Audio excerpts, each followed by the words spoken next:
Now, December tends to be a great month at the box office considering the fact that the holidays are just around. So, of course, December of 2013 was no exception. There were some films that performed extremely well. On the 6th of December, we have Inside Llewyn Davis, which was in limited release. It ultimately released in just 4 theaters and ultimately expanded to 161 theaters. It's made $4.625 million so far.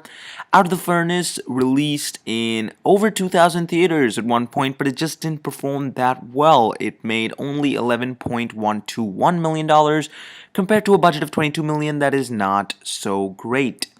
Then on the 13th of December, we have the winner of the month, The Hobbit, The Desolation of Smaug. It's currently made $614 million worldwide. Now, its opening weekend was $73 million, which is $12 million less than The Hobbit and Unexpected Journey's opening weekend. But at the rate it's currently going, it's 30 million short of where An Unexpected Journey was after a 17-day run. The Hobbit, The Desolation of Smaug has $190 million.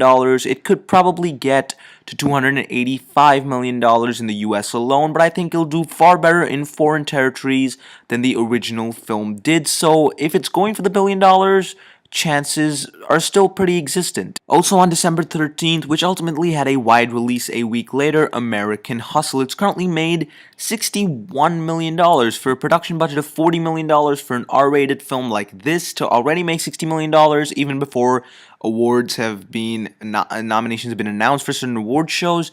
It's a pretty good run for American Hustle. Saving Mr. Banks came out on the 13th of December in limited release, and again, wide release on the 20th of December. It's made $43 million so far, a little less than I might have expected for a Disney-based film, but it could end up grossing closer to about $80 to $90 million by the end of its run.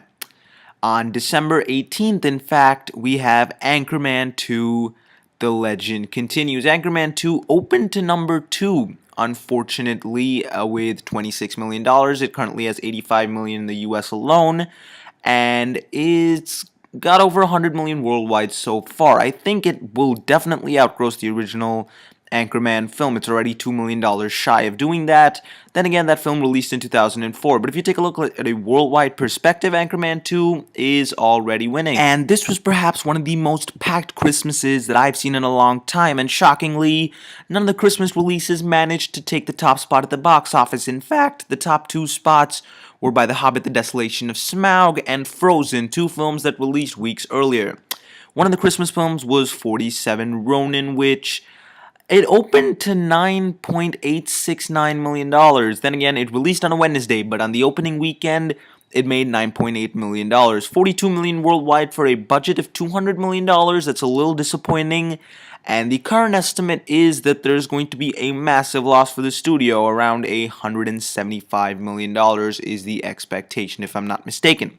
You also have Grudge Match, which opened to number 11 with a production budget of $40 million.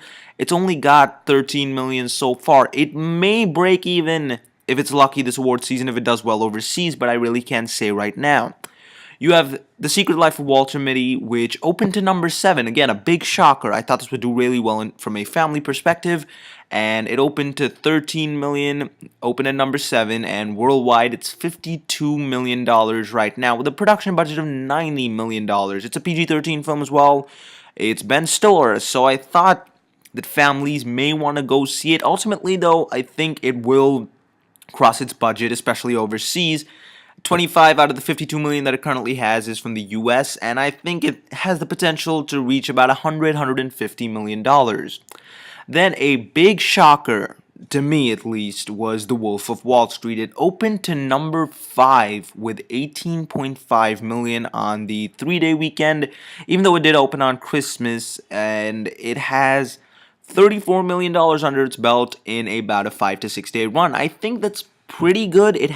There's no news with regards to overseas territories or anything. So from this perspective, it's understandable, though the budget is of $100 million. I think, though, ultimately with Leonardo DiCaprio to sell it overseas, this still has a long time to go in the US, no doubt. With Oscar season coming around, It's definitely going to cross that $200 million mark. Finally, I just wanted to say a big thank you to each and every one of you. I've almost got to 300 subscribers now in a year. It's been a year for me. That is pretty amazing.